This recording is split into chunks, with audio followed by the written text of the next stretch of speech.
Hi mga Ludi! Welcome to Family Mini Vlog! Nandito na naman ako para mag-tutorial ako sa inyo. So I hope na makatulong ako sa inyo. Lalo na sa iyo Ludi. Bago ko umpisahan, paki-follow, react, like, and share para updated kayo sa mga i-tutorial ko.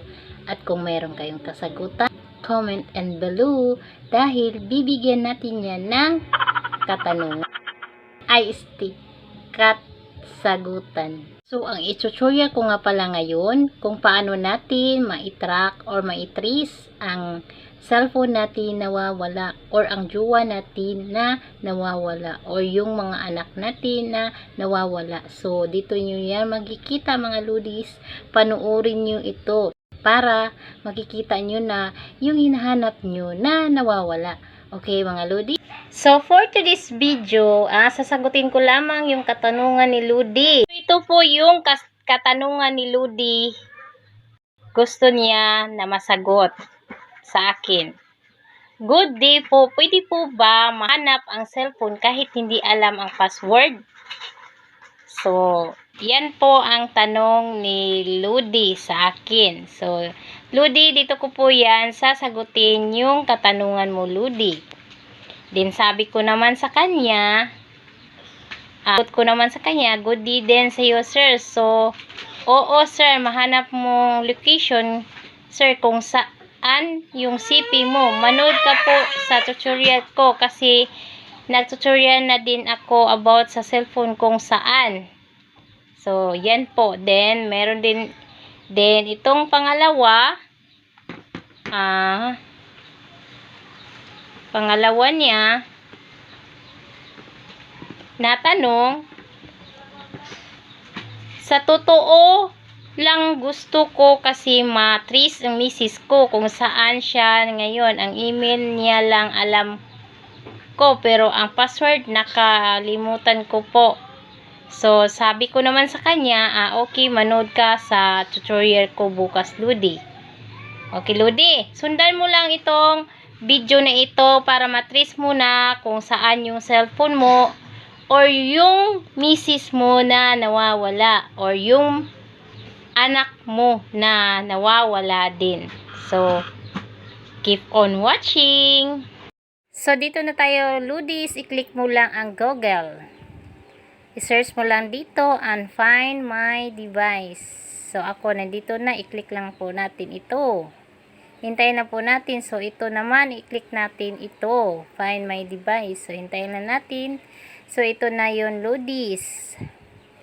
Dito natin mahanap ang location o matrace natin o matrack natin yung hinahanap natin na cellphone ba, asawa, or anak.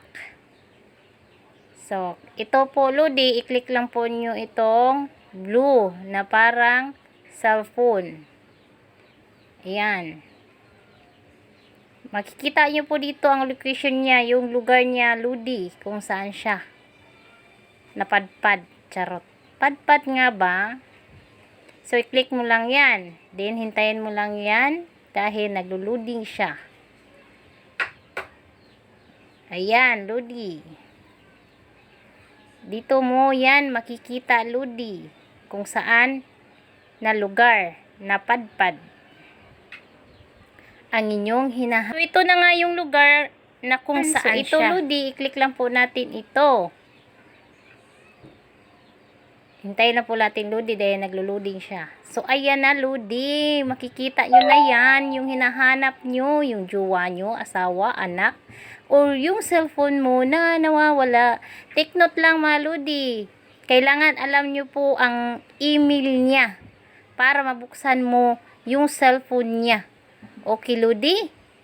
So, back na tayo, Ludi. Ipapakita ko sa iyo yung tunog ng cellphone ng misis mo para alam mo na siya na nga yun. Siya na nga yun. Hintay-hintay lang mga Ludi, magbabak tayo. So, ito na nga yung Ludi. Dito mo maririnig yung tunog ng cellphone niya. Diba alam mo naman yung tunog ng cellphone ng asawa mo? Alam na yarn. Para ma-confirm mo na siya na nga yun. Click mo lang ito, Ludi. Siya na nga.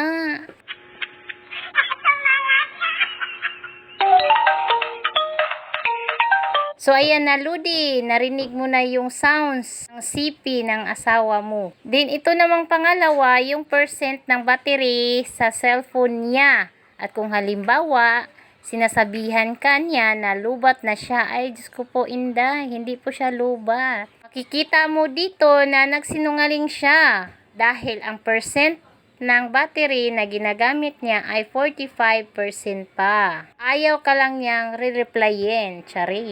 So hanggang dito na nga lamang. I hope meron kayong natutunan. Thank you for watching.